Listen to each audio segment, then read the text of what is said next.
भास्कर और आप देख रहे हैं 24 प्राइम न्यूज, जो रखता है हर खबर पर खास नजर। खबरों की शुरुआत करते हैं हेडलाइंस के साथ।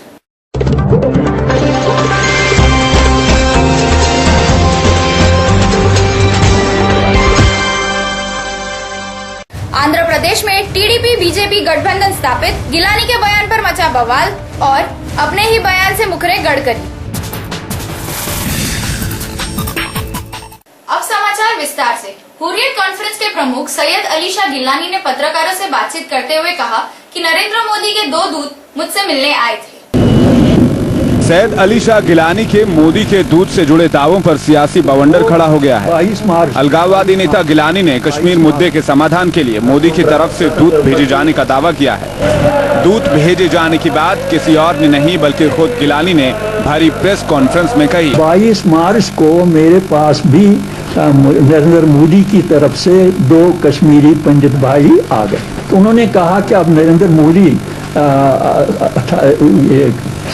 क्या है 16 मई को है ना, जो वोटिंग काउंटिंग वगैरह जो होगी, हाँ वो उस वक्त वो वज़ीर-ए-आज़म हिंद बने होंगे। तो हम इसलिए आपके पास आए हैं कि आप अगर कश्मीर के मसले में उनसे कोई कमिटमेंट लेना चाहेंगे तो आप उनसे बात करें। हुर्रियत कॉन्फ्रेंस के चेयरमैन गिलानी ने कहा कि मोदी की तरफ से आए प्रस्ताव पर उन्होंने विचार तो किया, लेकिन मोदी और उनकी पार्टी की सियासी विचारधारा की वजह से उन पर भरोसा करना मुमकिन नहीं है। हमने उनसे कहा कि देखिए, नरेंद्र मोदी साहब के बारे में जो कुछ आप कहते हैं कि वो कश्मीर के मसले में कोई मददगार बनेंगे, मैं आपसे ये कहूँगा कि वो आरएसएस का आदमी है। आरएसएस में वो एक उस आइडियोलॉजी का वो अलंबरदार है और उस आइडियोलॉजी पर उसने हलफ लिया है। आरएसएस की वो जो उनकी आइडियोलॉजी है, और फिर वो बीजेपी का एक लीडर है और उस हैसियत से भी वो किसी भी हाल में जम्मू कश्मीर के मसले के बारे में हकीकत पसंदाना पॉलिसी इख्तियार करने के लिए तैयार नहीं होगा। बीजेपी ने गिलानी की खबर पर सफाई देते हुए कहा कि नरेंद्र मोदी के प्रतिनिधि हुर्रियत के नेताओं से कभी नहीं मिले। इस बीच बीजेपी ने मोदी की तरफ से दूत भेजे जाने की खबरों को कोरी बकवास बताया है।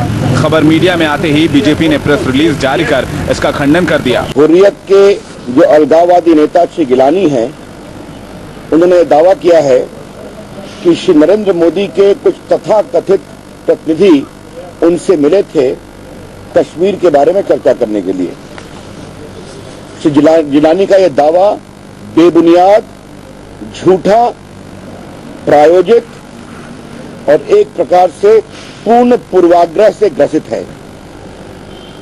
बीजेपी की ओर से हम पूरे जिम्मेवारी के साथ ये स्पष्ट करना चाहेंगे कि श्री नरेंद्र मोदी का कोई भी प्रतिनिधि किसी भी समय गिलानी से नहीं मिला है। आंध्र प्रदेश में टीडीपी और बीजेपी के बीच गठबंधन स्थापित हो गया है। कई दिनों की बातचीत के बाद कल एक प्रेस कॉन्फ्रेंस करके बीजेपी और टीडीपी ने ऐलान किया कि गठबंधन के बीच जो मतभेद थे वो सुलझा लिए गए हैं। बीजेपी की तरफ से पार्टी के राष्ट्रीय प्रवक्ता प्रकाश जावड़ेकर ने प्रेस कॉन्फ्रेंस में बताया कि पार्टी ने अपने खाते की एक विधानसभा सीट टीडीपी को देने का फैसला किया है, जबकि बदले में टीडीपी बीजेपी को विधान परिषद की 3 सीटें देने को तैयार हो गई है। इस तरह बीजेपी अब सीमांध्र में 13 विधानसभा सीटों और 4 लोकसभा सीटों पर चुनाव लड़ेगी। भाजपा नेता नितिन गडकरी ने पत्रकार वार्ता में पटना में दिए बयान में क्या कहा, आइए देखते हैं। बिहार के डीएनए में शायद जात की बात ज्यादा करने की सभी लोग करते होंगे, इसलिए खाने बात किसने की होगी मुझे पता नहीं। गडकरी जी आपने कहा बिहार के डीएनए में जातिवादी प्रथा ज्यादा है, क्या ये अगल बगल में जो बैठे? नहीं, बिल्कुल नहीं है, ये बिल्कुल ऐसे नहीं है। सुशील जी और पांडे जी मेरे साथ विद्यार्थी परिषद में रहे। अपने दिए हुए बयान से ही मुकर गए गडकरी।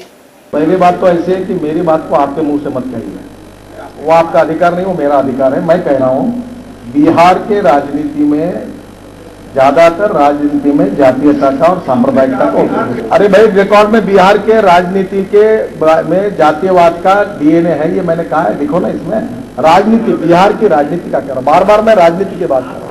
कांग्रेस के उपाध्यक्ष राहुल गांधी ने आज नौगांव में चुनावी रैली को संबोधित किया। हमारी भाषा भी संयमित है और देश में भाईचारा ही सबसे बड़ा धर्म है। कांग्रेस पार्टी कभी किसी को तोड़ने का काम नहीं करती है, जबकि विपक्ष का काम भी यही है।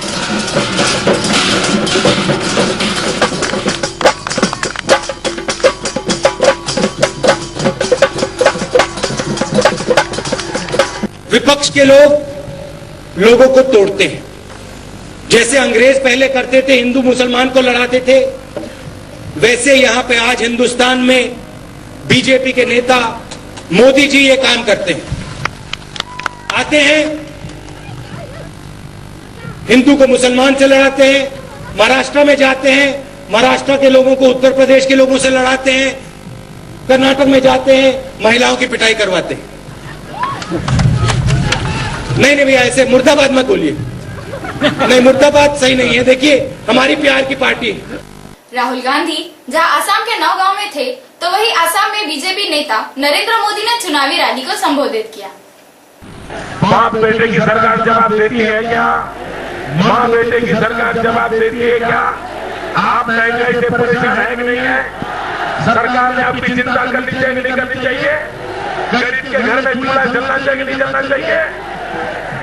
अरे मैडम सोनिया जी, आप तो एक माँ है, माँ। अरे एक माँ के नाते तो जरा सोचो, जब गरीब के घर में चूल्हा नहीं जलता है, बच्चा रात रात रोता है, माँ आंसू पी के सोती है। मैडम सोनिया जी, आपके मुंह से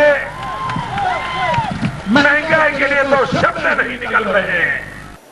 कांग्रेस अध्यक्ष सोनिया गांधी ने अमेठी में जनसभा को संबोधित करते हुए भाजपा को चुनौती देते हुए कहा कि कांग्रेस ने दोषियों के खिलाफ कार्रवाई की, लेकिन भाजपा शासित प्रदेशों में उन्होंने भ्रष्टाचारियों पर कोई कार्रवाई नहीं की। हमने दोषियों के खिलाफ कड़ी कार्रवाई उठाए हैं। मैं उन लोगों को, भाजपा के लोगों को चुनौती देती हूँ कि क्या ये लोग अपने अपने राज्यों में भ्रष्टाचार के खिलाफ इस तरह के कदम उठाए हैं? दोषियों को सजा दिया है? बिल्कुल नहीं। अंत में पेश है मुख्य समाचार एक बार फिर।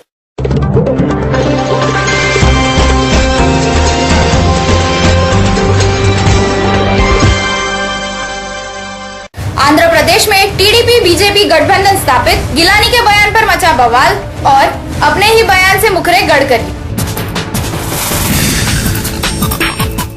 24 प्राइम न्यूज में खबरों का सिलसिला जारी रहेगा। आप देखते रहिए 24 प्राइम न्यूज, जो रखता है हर खबर पर खास नजर।